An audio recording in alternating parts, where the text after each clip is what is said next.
Hi, everybody. Welcome back to Backstage. First of all, to all the loyalists, thanks for coming back and seeing what we have going on this time around. It's going to be fun, isn't it? And for all you new people, welcome. I think you just joined a family that you'll want to be a part of from now on. Things are crazy. Yeah. Each time we think we got it tied down, what's going to happen? I know it doesn't happen. Very selfishly, somebody asked me the other day, they said, why do you keep doing these backstages? Because I get to have the chance to hang out with my heroes when I get to do it. So it's supposed to be work, but I ought to pay consumer tuition for having the opportunity to visit with these people. Today's guest is Mr. Ray Kramer. Mr. Cramer was the director of bands at Indiana University for many years, most of his career, and Musashino Academy of Music. I think this is 3 decades now. He's celebrating time with them, and was president of the Midwest Clinic and president of the American Bandmasters Association. And I could take the whole time to share his many accolades. But the best part is that all pales in comparison to what a great human being is. So, Mr. Kramer, welcome to Backstage. Thank you, Tim. It's nice to be a part of it today. I've enjoyed the broadcast myself. You been watching it? Yeah? I have been. Great. So what's going on in Colorado Springs right now? Right now in Colorado Springs, there's not much going on, except that my wife and I are doing a lot of walking every day. We average about 5 miles a day. And so we're staying healthy. We're trying to stay away from any place that, since we're in that demographic of being the most susceptible to the virus going around, we're trying to stay away from those kind of situations that we could get caught up in some kind of an infection. Yeah. My doctor the other day was telling me about how older people were more susceptible and so forth. And I said, well, that's kind of good to know. And he goes, no, you're old.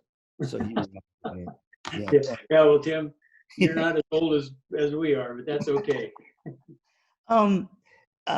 Certainly, I mean, you live a schedule that's unbelievable, but can you just give us a brief, crow's nest view of your career, because it's been so stellar? I think everybody needs to know. I get to know. Well, let's see. My career started in, my first teaching job was in a little town, Bardolph, Illinois. In 1961, I was still a senior in college, but that school hired seniors every year to conduct their entire instrumental music program. And so I was doing that and doing student teaching and finishing my degree all at the same time. But as I look back on that experience over the years, it really set a tone for expectation and my whole mannerism of how I was going to work with young people. So it sort of set me in the right direction in that very first year, which has benefited me over the years since then. Then I went to grad school at the University of Iowa. Then I taught in 2 schools in Iowa, West Liberty, Iowa, which is just a few miles out of Iowa City, and then over to very southwest Iowa in Harlan, Iowa for 3 years. And then we moved to the largest high school I've ever been involved in, which had 3,600 students in 3 grades in Parma, Ohio. And I had 180 students in those 3 grades, divided into 2 90-piece, evenly balanced concert bands. And out of those 180 kids, about 160 of them all studied privately with professional musicians in the Cleveland area, including the Cleveland Symphony, Oberlin, Baldwin-Wallace, etc. So that was quite an experience. And then from there to Indiana University in the fall of 1969, and I was there for 36 years. Wow. Was the connection with Mr. Ebbs at Iowa when you went to graduate school and then over to IU? That's correct. Yes, he was the director of bands at Iowa at the time, and I had met Mr. Ebbs when I was an undergrad student at Western Illinois, and I heard the Iowa Symphony Band do a concert in Burlington, Iowa, and I thought, man, that's a band like I've never heard before, and at some point I want to be a part of that band. So when it came time to select grad school, there was no question about where I wanted to go. Of course, it also helped that I got a fellowship at Iowa in composition, believe it or not. That didn't last long, Tim. I found out that I had no talent. I wasn't going to make a living composing, that's for sure. But yeah, so Mr. Ebbs was my tremendous mentor to me, both at Iowa and then at IU when I went there. So he handpicked you to go to Indiana University, yeah? Well, let's just say that he had a big hand in it, because he told me about an opening was going to be for the assistant job when I was teaching at Parma Senior in the spring, and that was in 1969. And his mother lived in the Cleveland area at the time, and that's where he grew up. So he said, I think I'm going to have an assistant job open. Would you be interested? And I, of course, said, well, of course I would. That's always been my goal, to teach in college. So when he finally let me know that it was going to be officially open, that's when I wrote for an application. And I think I was part of 3 people that actually interviewed. There were actually 2 positions open at the same time in the band department. I love it. Tell us about the affiliation, the connection with Musashino. I love this. Well, this is when I was at Indiana and teaching some undergrad courses. I had come across some vinyl discs of recording of that band. At the time, it was being conducted by a German conductor that had been there for a few years. And so I knew about the band and the quality of the players. In 1984, we took the Indiana University Symphonic Band to Japan on a 16-day tour to play at a joint convention of the ABA and the JBA convention in Tokyo. And so our first rehearsal in 1984 was at Musashino Academy of Music. And all the guest conductors, Japanese guest conductors, came to conduct my band at that rehearsal at Musashino. Little did I know that 6 years later, I would get invited to be a guest conductor at that school. And that came about because the conductor of the orchestra at the time at Musashino was a good friend. His name was Robert Burt, who was the conductor of the orchestra and the chair of the music department at Valparaiso at the time. Okay. And I had met Bob before that. He was a fine euphonium player as a young student, played under all the greats like Ravelli and Hinsley and Falcone. But the president of the university wanted to expand the number of people that came to be exposed to their Japanese students from America, their wind ensemble. And he recommended me to the president in 1990. So that was my first experience.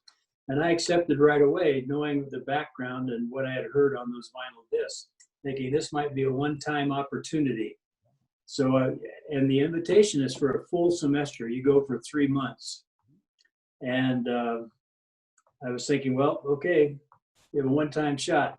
So here I am, 30 years later, and I'm still going. Did you have any idea, Mr. Cramer, at that time when you were doing that semester, that this was going to be a 3-decade tenure plus? No, I had no idea at all. And so, you know, when they called me back, you know, a year or so later to come again in 1992, I jumped at the chance to go again. And so then it sort of became a situation where the president asked me to begin recommending other American conductors to come, and because I couldn't go every semester, obviously I still had a job at IU. Mm-hmm. So my first suggestion was Ben Cresciuto from Minnesota, because he had just retired from Minnesota. Okay. So Frank and I, the two of us, rotated for the next several years through 1996. And then Frank got really sick and passed away. Yes. In fact, he didn't even finish the semester. He had to go home. So the president then asked me to recommend it. Well, at the same time, the next 2 people that I recommended was Ken Bloomquist, mm-hmm. Michigan State, who had just given up that program, and Don Wilcox at West Virginia. So the three of us, and then finally the other person that came in, there were four of us rotating at the time. That was Russ Coleman from Central Missouri. So the four of us did that for several years until health-wise, both Ken and Don and Russ too had to give it up. But anyway, that's how it all sort of developed. I think Mr. Coleman was the director the year you brought him to Midwest with you. Yes, Ken, Don Yeah. Wilcox, and Russ. That was in 2006. But the first time we went was in '95. That was just with Ben and I. Ben Cresciuto and I were the two of us did it then. Well, I mean, that group was stunning. I mean, beyond stunning. And you can't believe that young players like that had that level of maturity. So yeah, and they weren't graduate students. They were all undergrad students. Wow. Just juniors and seniors, basically. And that's the way it is yet today. Ups the ante. So if the pandemic hadn't happened, you would be in Japan right now, yeah? I would be, because I was to go this fall, and but obviously that's not going to happen. I'm not sure when I'll go back again. I'm hoping to go back a year from now. Yeah, that would be great. So I threw out the word pandemic. We're all running on marbles, so to speak, right now. And I know there's going to be so many band directors watching this, going words of wisdom from the master. What kind of thoughts do you have about what we're into and what can happen and how we can make our bands live and culture and so forth? We have lots of very good friends, very close friends here in Colorado Springs that are all band directors. Mm-hmm. And some of them are quite young. Some mm-hmm. of them have been in the profession for a while, but we're all suffering the same dilemma.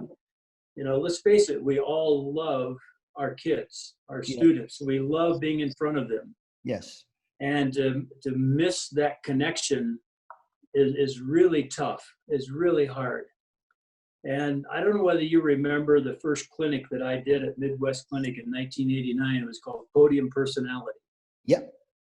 And for me, what I think is one of the key ingredients right now for all directors, not just the young directors, is that somehow through the availability that we have through technology, that we have to maintain a great connection. I'm talking about personal connection. Right. Forget about music. I mean, I'm talking about just personally, because for many students, that personal connection is the most important thing in their life. Yep. In their student life and in their personal life. So I think that whatever connection we have and how we can do that, whether it's FaceTime or Zoom or however, that we have to come across as being extremely positive, unbelievably energetic, and with great creativity in how we can promote our art of going forward in this pandemic in a very special way. I have to relate, of course, none of the church services are met in person. Everything's online, our church here in Colorado Springs. What we're now into our 20th week of having just online services. And the thing that I am most impressed about is the way that our minister stands on the pulpit in our church, which seats about 1,500 people at a time.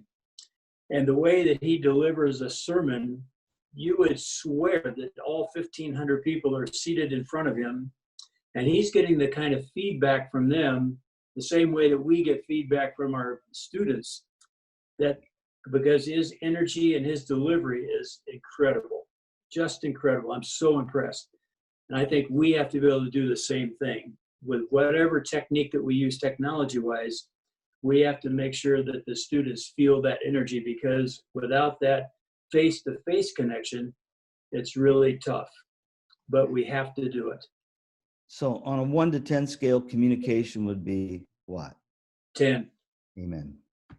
And listen, in our teaching, in our conducting, in our work with our students, that's where it's at. That's where it's at. I don't care what we do with our arms. I don't care what we do with our body. But if our connection and how we teach, how we express what the music is and how we try to get the music out of the kids, it's meaningless. And that's one of the things I wanted to share this morning is this: how do we teach our students to do that? How do we learn to do that? I think we have a terrific opportunity right now in this pandemic to be able to do some new things that I think our students miss. For example, we teach our students really well how to play notes and why they should play the notes really well, because we've got a concert, we've got a festival, we've got a contest, but are we really teaching our students what we're teaching them, how they listen? In other words, when they listen to another group, when they listen, do they listen in a way that is going to help them perceive and instill in them the joy of music for the rest of their life? How do we do that in this pandemic? I say, okay, there's a couple of ways. I'm sure that everybody's mentioned, well, this is an opportune time for chamber music, that we can put together a chamber ensemble through Zoom. And we've seen that. I've watched it on YouTube many times. But here's the thing. I was doing this when I was a young teacher with every band that I had in Iowa, that every student in the band, they didn't have a choice. They had to be in a small ensemble. Every student to the last clarinet player. Okay, same thing should be happening right now. Clarinet quartets, brass quintets, every ensemble, make it up. But here you can put 4 or 5 students together on Zoom with interaction with a teacher and have a great opportunity for continuing to play and to build skills of playing with just a few people, not a whole ensemble of 60. Yeah. This is such a training tool for our young people. And so I believe in it. I believe in that should be done. There's a lot of, I've talked to several composers in the past month. Mm-hmm. Everybody's going to flex, what they call flex pieces, right, where they're writing pieces that can be played by any size of ensemble for any instrumentation. In my first teaching job, I wish I would have had those kind of pieces, because with my 16 kids with 5 drummers and no clarinets, it didn't work very well with most of the stuff published. But I think that this is a great opportunity to do that. Now, to follow that up, I think that let's invite our band kids. Like I say, we're teaching them how to play notes really well, but let's invite our band students to be adjudicators. Mm-hmm. This is part of the lesson plan.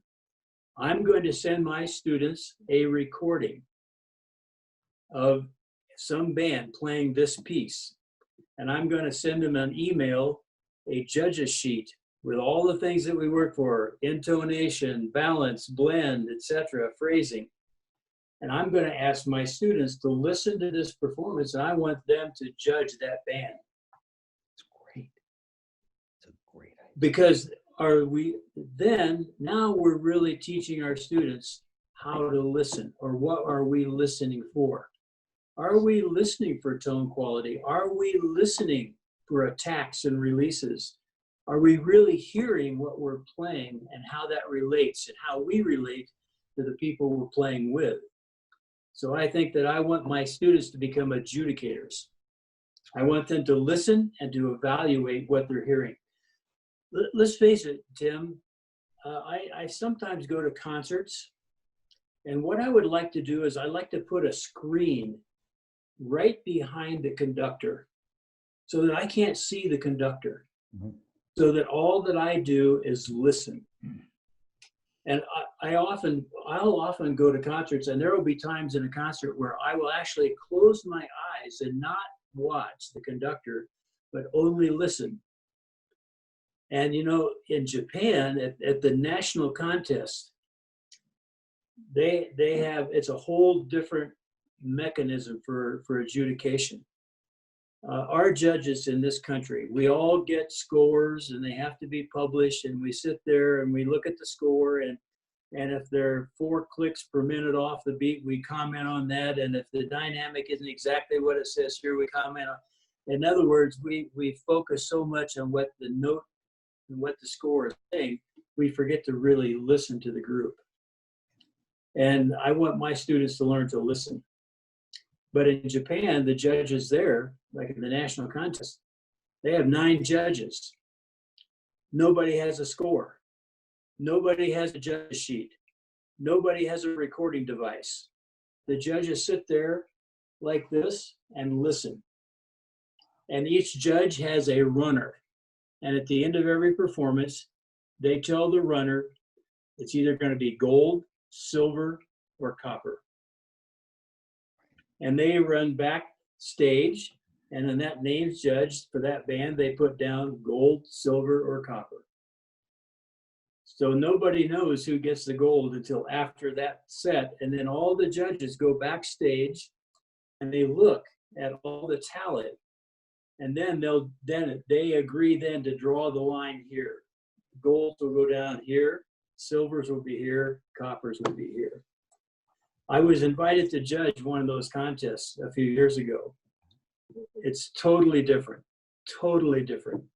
And I'll have to admit, you focus more on the actual listening. So I think this is an opportunity. What I'm trying to say is for our kids and for our directors, our young directors, to really help our students become good listeners, because all of their life in music, they're going to be listening.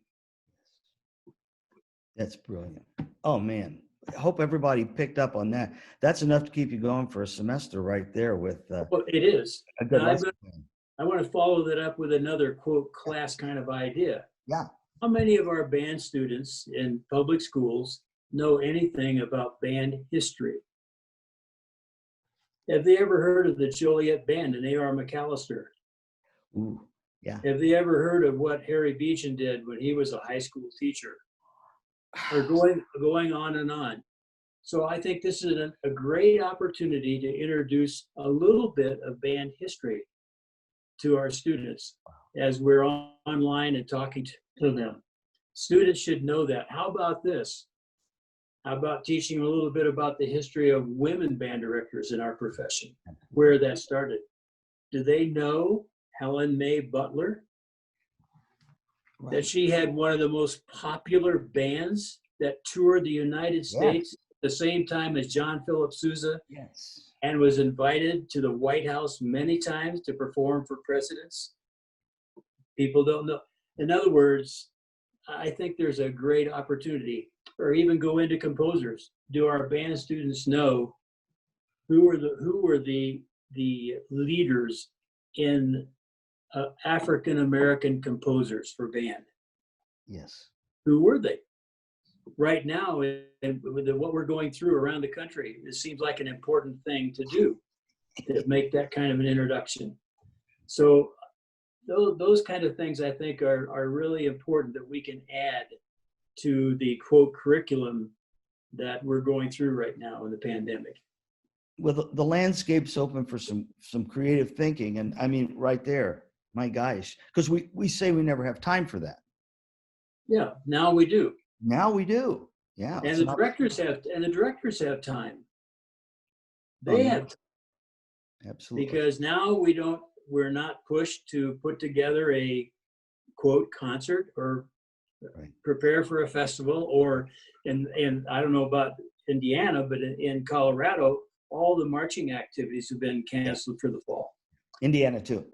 Here's what I think, here's another aspect that I think we have to be considered and be creative about is, I feel really bad for the upperclassmen, particularly the seniors. Yeah. Both last spring, where they did not get a graduation, they didn't get to do a festival, they didn't get to do all of the things that normal seniors get to do. It's going to be the same thing this year for the upperclassmen. How do we encourage them to keep them motivated to continue in music and to be a participant in music? Well, it has to be online. It has to be through what kind of creative way we can do that as teachers online. Yeah. Yeah, there's an opportunity here. I mean, again, Great ideas. I'm going to take a pivot on you, Mr. Kramer. You talked about the clinic you did at Midwest. The pass out was in red ink, I remember. Yes, Yeah. that's right. Very good. No, it's great. I loved it. One page red ink, bullet, bullet, bullet, bullet was like that. Your students, of course, they honor you. I mean, they revere you. But all of them that I've gotten to know and talk to, they talk about the Cramer family, that they were a member of the Cramer family. Could you just give us a couple minutes about what that means? Uh, you know, every place we've been, both, you know, Molly has been a part of what I do. And people ask my wife, they say, Molly, we assume that you're a good musician yourself. And she goes, no, not really, but I'm an applauder. That's good. I go to everything my husband does, and I applaud everything he does. But what she really means is this, that she has become the ultimate band mother. Yeah. And she's been a part of whatever program from high school, even at the university. Yes. There were many Thanksgivings in Bloomington that there was always innumerable students that could not go home for Thanksgiving. So I can remember Thanksgivings where she would prepare dinners for 30 or 40 college students who would come to our house and have Thanksgiving dinner, spend the afternoon, play Monopoly. I mean, we had all kinds of games going. Molly would finally say about midnight, I'm sorry, you guys, I have to go to bed. You have to go home, you know. Yeah. But we always included the students in our family activities, especially when we had children, that we had college students that would vie to babysit for us. Ah. And it's amazing how close our kids got to some of our college students. So yes, we always treated, and by the way, our kids always went to activities at the school, you know, at the university with the concerts or whatever. And when I was doing the pep band for the basketball games, they sat in the pep band. They got to know all the kids, 90 kids in the pep band. And so it very much became a family activity. But I think that that also spoke to how the students felt like I interacted with them. I treated them like they were part of my family, how I would want people to treat my kids. You know, we're all very, you know, we want people to treat us well, treat my kids well. So I want to treat my kids well. Yeah. Obviously. And it just all reflects, again, from the person who's on the podium. And in your case, Molly's always right beside you, which is rarely have I seen the separation. Rarely. And then, but she's right behind you then somewhere hidden. Absolutely. She's a sweetheart. As we start to pull this towards the end here, I do want to ask you a question because you're one of our consumer clinicians, which we're so proud of, to be real honest. What do you see, Mr. Kramer, in terms of the importance right now, and this may be a soft pitch, of education and industry working together closely? You know, that's a really great question right now. And because, you know, I have grandkids that are kind of spread around. In fact, my son, who did live in Colorado Springs for many years, they have twin daughters, but they, the last 4 years, have been teaching in Buenos Aires. But they're now moving to Dubai. And then I have grandkids in Albuquerque. The point is this: one of the twins, of my son's twins, one of them is playing percussion, and the other one is playing trombone. So I've been giving online lessons, which has been fun. And here's the thing: it's interesting. After 55 years, I dug my horns out and I've started to practice again, which I think says something about the pandemic that we're in right now. I think directors who have been fine players in the past who have given up the horn, it's time to get the horn out and rediscover how difficult it is to work on exercises, to work on tone, to work on lip slurs, to work. That's what I've had to do. I've had to reteach myself. In other words, I talk to myself every day. Okay, Cramer, more air, open up the throat.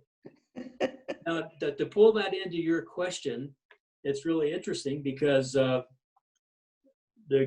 young lady, my son's daughter, who's going to Dubai, they have told her, you need to buy an instrument and bring with you because they're so expensive in Dubai to buy an instrument. So they've been shopping around. And so I've told them, I said, here's what you need to investigate. You need to look at companies that have great products, that have a great tradition and history. And I says, Conn-Selmer is one of them. I said, there are all kinds of choices there where you can buy a trombone that would be a student line trombone that is well made, well put together, that you need to consider. So that's what they've been doing the last couple of weeks in California. They've been going to these music stores and trying out these trombones. And so I think it's important that what you provide in the way of industry, not only in the instruments, but also what you're doing through the educational process, is unlike anything that has happened for years and years in our profession. And so I salute the company, for Conn-Selmer, for maintaining this contact with directors, not only in the quality of the instrument and the product, but of the whole educational process of what that means to our profession. Yeah, it's a symbiotic relationship. Definitely is. 1 + 1 = 7. Yeah, that comment you just made, I remember years ago, this would have been about 1966. My wife and I went with a Oak Park River Forest Orchestra to Europe to tour for a month. A good friend was the orchestra director, and the assistant conductor of the orchestra was the band director I went to school with at Iowa. And so we went with them, but the director had a great comment that he shared with his orchestra kids, which I've never forgotten, and that's just what you said, that in music, as opposed to science and math, 2 + 2 in math was always going to be 4. But in music, 2 + 2 is never going to equal 4. It's going to equal 6 or 7 or 8, depending on how you put the 2 + 2 together. Yes. And that's what we have to remember. Yes. What makes us we want to equal more yes than what we think the sum total is going to be. Yes. It's great teachers like you. I have 2 favors to ask of you, and then we'll let you rest. One is, be sure to tell Molly I said hello and I love her and thank you. And the angel is on the top of our Christmas tree every year that she. Well, we always enjoy getting together when you finally make it to Colorado Springs for more than an hour, that we can go to Edelweiss for dinner. Oh, have a good dinner. Birthday dinners. Thank you. And the second one is, would you please come back again on Backstage and let us continue this conversation? There's so much richness there. I'd love to, and I appreciate the opportunity to share with you today. And I hope that the young directors that are listening can pick up on a couple of things that'll make them think about how they might approach this very difficult time. And I really do feel for them. Yeah. I just think how difficult it is, and not only for the high school directors and middle school directors. This same problem is going over into the universities as well. Yeah, yeah. I mean, oh my gosh. I mean, if I had to approach my university, if I were still teaching and not be able to see my students every day in rehearsal, I would just go, it might give me gray hair. Oh,